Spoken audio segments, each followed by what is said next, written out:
Well, hello there, Yotam. This is Grandpa, and I am going to be telling a story especially for you. And here it goes. There was this little town in the country where some people lived. There was a mother and a father and a little boy about 5 years old. And it was a lovely place to live. It was green, and there were lots of flowers and grass and trees growing all around. And there were ponds nearby where there were fish and frogs and turtles. All kinds of animals were around. There were deer, deer with the big horns. And there were bears, big bears, big black bears. You know, Me and Grandma saw a big black bear right outside our house the other day, on the other side of the ponds. It walked from one end all the way across the first pond, and then across to the second pond, and then all the way to the other side.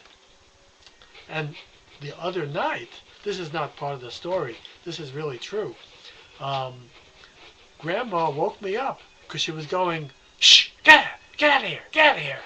And I said, what? She said, "There's a bear outside of our window, and I don't want it to go in our garden." And she chased the bear away. The bear was afraid of Grandma.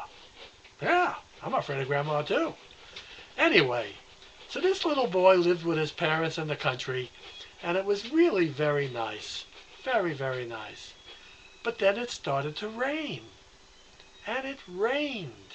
And it rained. And it rained. And then it rained even more. The rain was coming down in sheets.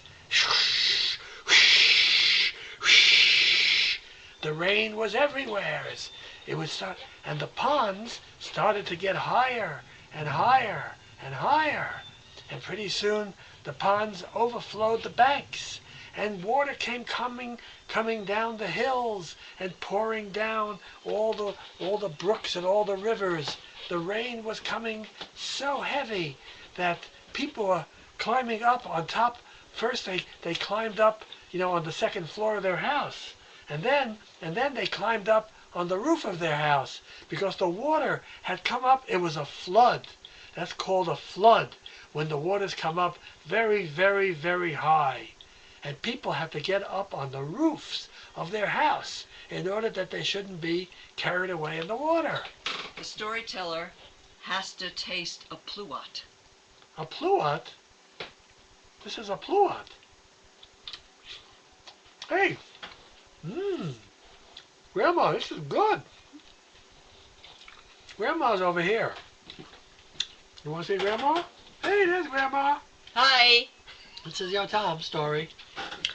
So, anyway, the little boy was sitting on the roof of the house with his mother and his father, and they were really getting a little worried. What if the water came up higher?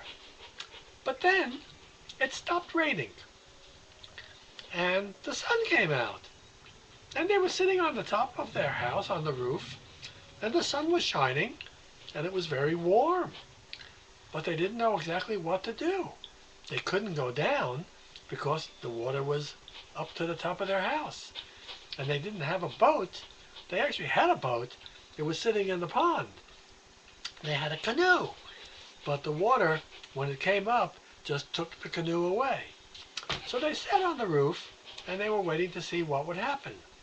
Well, just then, a boat came by. A big boat.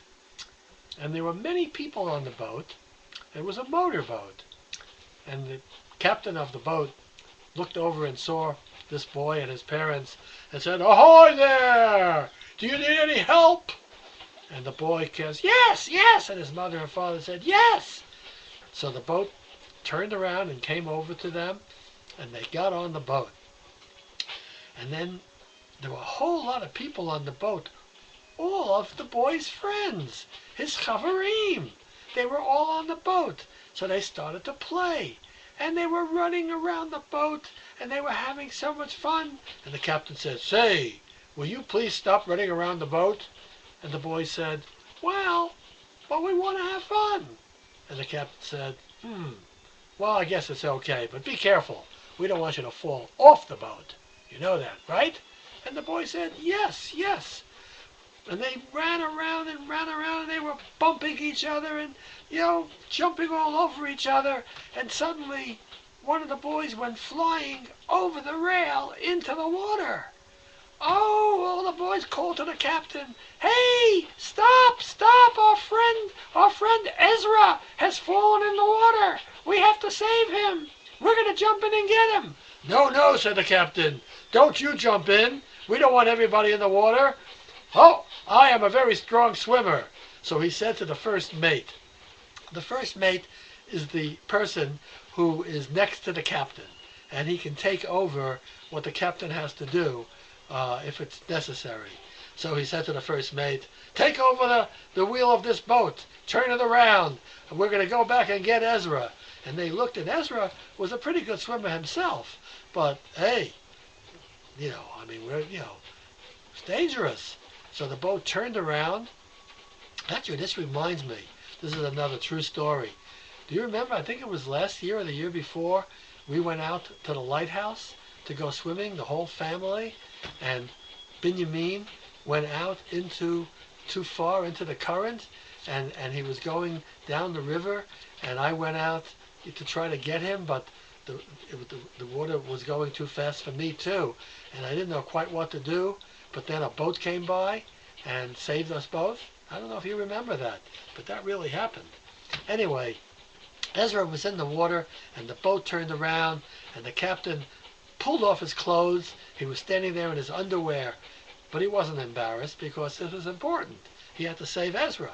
And he jumped into the water, and he started swimming. And he swam to Ezra. He was a really good swimmer, and Ezra was getting really tired, but he was keeping himself up above the water by kicking his legs and moving his arms like a doggy paddle.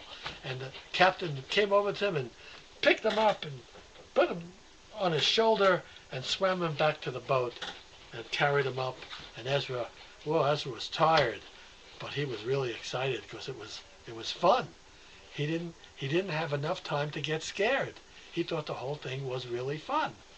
So the boat traveled down to a place where it could stop, and all this time the sun is shining and the water level is going down and down and down, and all the houses are coming out of the water, and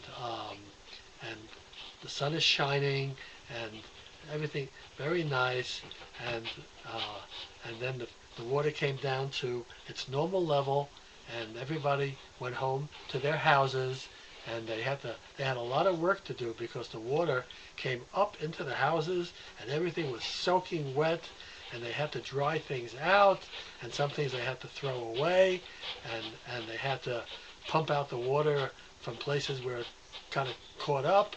But they emptied out their houses, and the sun stayed out, and everything got dry, and everyone was very happy, and that's the end of the story.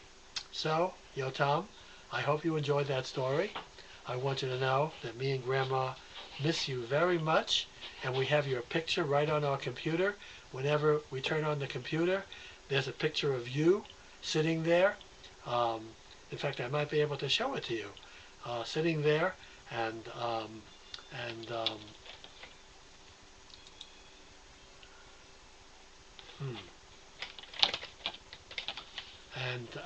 that's all. And that's all for now. Whoops.